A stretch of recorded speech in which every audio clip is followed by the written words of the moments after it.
Stephen, I've just caught you after your press duties and it's all been about Rangers, I can imagine, but let's talk about Motherwell, because it's all about us going into this game off the back of that win. Yeah, all week, it's all been about Rangers and what they've done and how they've strengthened. I want to make it very much about us, and that's not being disrespectful. We're focused on the game, we're focused on what their strengths are as well, but also we have to look at us, and we've no fear going into the game. We had a really good performance last week, especially for 60-65 minutes, and we aim to take that into the game on Saturday and try and take the game to Rangers. And how have the boys followed up that performance at the weekend in training this week? What's the atmosphere been like? It's when you win games, the atmosphere is great. When you don't, there's a steely determination about our boys, and there is a quietness around the ground, because they want to do, they don't want to let me down, they don't want to let the fans down, and that's what we have at this football club. We've got a great honesty among the players, and the atmosphere has been very good this week. When we sit down and we speak to you about it, we obviously want to focus on that, but is there anything that you can use to motivate these boys in terms of getting those first points on the board, even against a team like Rangers? I think they self-motivate themselves. They're such a driven bunch of boys.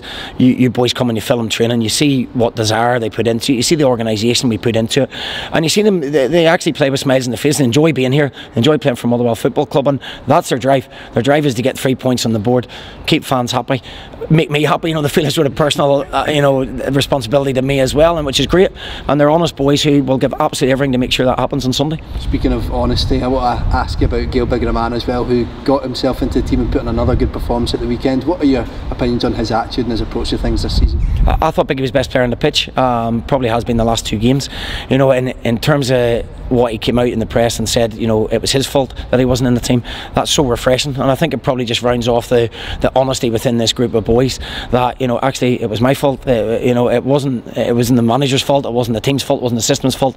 Biggie took responsibility for that, and isn't it nice to see the boy doing really well now? He's knuckled down, he's worked very hard, and let's hope that continues, because he's a huge asset to the football club. Yeah, and we know that you've been stricken with injuries at points as well, and someone else that got a chance and certainly took it was Danny Johnson. Let's talk about him and his performance and what he can bring to the team looking forward. Yeah, Danny's another one. We've got a reputation of bringing boys from non-league. We've done that consistently over the last 18 months since I've been here, and we can't go and spend £1 million in players, a couple of £1 million on a fullback here and there. It just doesn't happen. We have to bring boys in for minimal money and really work on them, and sometimes they need that belief themselves, and Danny's starting to believe. You can see his, coming on against Hibs, scores his goal against Livingston, and we could have a real player there. And it may seem like an obvious question, but see, when you have that relationship with a player, it needs to be 2 ways, doesn't it? They need to give you it back, and you need to show them that faith, and it seems to be something that you're really working well with. Yeah, we've got a coaching staff in place, and we do a lot of individual stuff with people. As I say, we never buy the finished article. We don't have the luxury of that.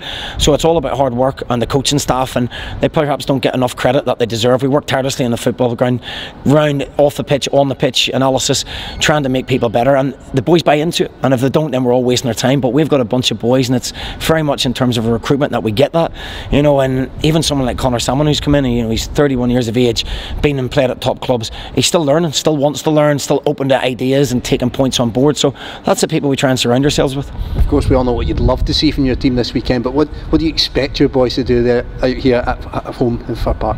I expect them to play with no fear. I expect them to try and take the game to Rangers. There'll obviously be periods of the game where they have possession. I've watched them 4 or 5 times now, and they do the control games. They have an ownership of the game, but we have to be brave when we land on the ball to buy that extra pass, and try and get more patience into their half of the pitch, put plenty of balls into the box, not get away from what we're doing, and I think we can cause them problems. Thanks, Steve. Okay, cheers, Lewis.